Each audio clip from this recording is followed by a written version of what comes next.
become a Muslim, there is, because like I told you just now, I asked a lot of questions in the class.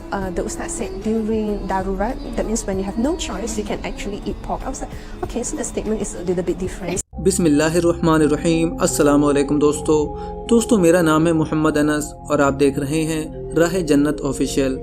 दोस्तों, हर बार की तरह इस बार भी हम आपके लिए एक ऐसी वीडियो लाए हैं जिसे देखकर आप सुभान अल्लाह कहे बगैर नहीं रह सकते और आप अल्लाह का शुक्र अदा करेंगे कि अल्लाह ताला ने आपको एक ऐसे घराने में पैदा किया जिनका ताल्लुक इस्लाम से है, जो कि इस कायनात की सबसे बड़ी नेमत है, क्योंकि इस्लाम ही वो दीन है जो इस खालिके कायनात के नज़दीक काबिल कबूल है।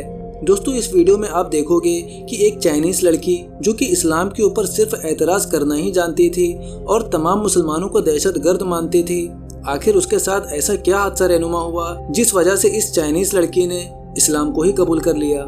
दोस्तों, आगे बढ़ने से पहले आपसे गुजारिश है कि अगर आपने अभी तक हमारा चैनल राह जन्नत ऑफिशियल को सब्सक्राइब नहीं किया है तो इसे सब्सक्राइब कर दें, क्योंकि हम इसी तरह की नौ मुस्लिम की वीडियोस लाते रहते हैं। मेरा नाम अमीरा ली है और मैं एक चाइनीज़ फैमिली से ताल्लुक़ रखती हूँ। मैंने बेसिक स्कूल की तालीम एक चाइनीज़ स्कूल में हासिल की और सेकेंडरी स्कूल की तालीम भी चाइनीज़ स्कूल से ही हासिल की। मैं 7 साल से मलेशिया में रह रही हूँ और मैं यहाँ पर एक टीचर के बतौर मुलाजमत कर रही हूँ। यहाँ मलेशिया में आने के बाद मुझे इस्लाम के मुतालिक बहुत कुछ जानने का मौका मिला और 2009 से मैं इस्लाम के मुतालिक जानती थी।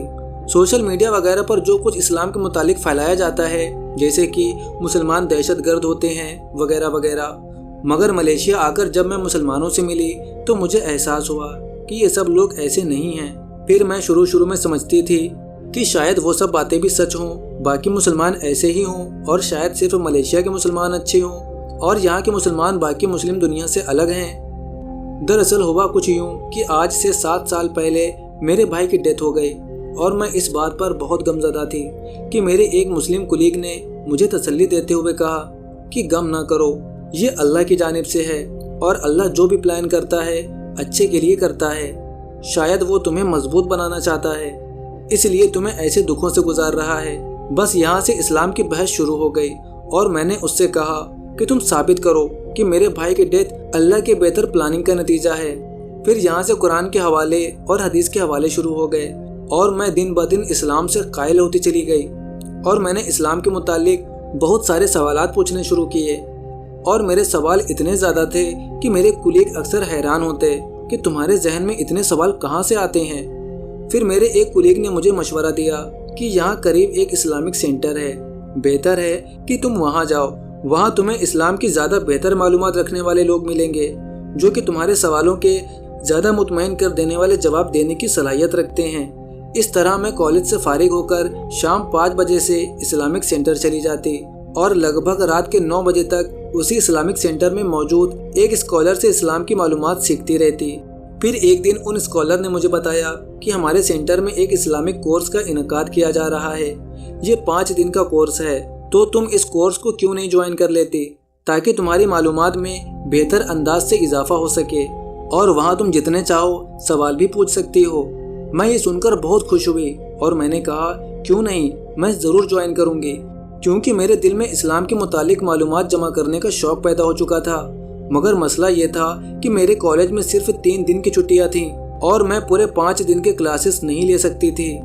बहरहाल मैंने वो क्लासेस शुरू की और मेरे दिल में जितने सवाल थे मैंने सारे पूछे और जब 3 दिन की क्लास ले चुकी तो मैंने कॉलेज से 2 दिन की इमरजेंसी लीव ले ली और पूरे 5 दिन तक क्लासेस अटेंड की। मैंने उन 5 दिनों में 1000 से भी ज़्यादा सवाल पूछे। मैंने इस्लाम के मुतालिक हर छोटी छोटी चीज़ों का सवाल किया, मसलन कुत्ता नजिस जानवर क्यों है, इस्लाम में हिजाब क्यों है, मर्द सर पर टोपी क्यों रखते हैं, वगैरह वगैरह। बहरहाल इन 5 दिन की क्लासेस के बाद मेरी कैफियत बहुत अजीब हो चुकी थी। मैं हर वक्त इस्लाम के मुतालिक सोचती रहती और मुझे सारी रात नींद नहीं आती थी। बस मैं फैसला नहीं कर पा रही थी कि मुझे इस्लाम कबूल करना चाहिए या नहीं। मगर मैंने ज़्यादा वक्त नहीं लिया फैसला करने में और 1 हफ्ते बाद ही शहादत के कलमात पढ़कर इस्लाम कबूल कर लिया। इस्लाम कबूल करने के बाद मुझे कुछ चीज़ों पर अमल करने में बिल्कुल दुश्वारी नहीं हुई। मसलन शराब मैं पहले ही नहीं पीती थी, शुअर का गोश्त भी नहीं खाती थी और एक चाइनीज़ डिश है हम योली जो कि सुअर के गोश्त से बनती है, مجھے وہ پسند ہی نہیں تھی. ہاں البتہ جو چیز سمجھنے میں مجھے وقت لگا وہ یہ تھی کہ ملیشیا کے کلچر اور اسلام میں کیا فرق ہے. یہاں ملیشیا کے لوگ بہت کچھ ایسے کام کرتے ہیں جو کہ اسلام کا حصہ ہی نہیں ہے بلکہ ملیشیا کا کلچر ہے. سو اس سفر کو سمجھنے میں مجھے کچھ وقت لگا اور میری کوشش ہوگی کہ باقی زندگی قرآن اور سنت کے مطابق گزاروں. Be open-minded to receive and to analyze. Don't just like, I trust these people and I'm just going to follow whatever is said. Because as a Muslim, we should always remind ourselves, we should follow the Quran and Sunnah, not just the people. Because if you follow the people, we are all human, we make mistakes. Always go back to Quran and Sunnah, that will bring us a long way.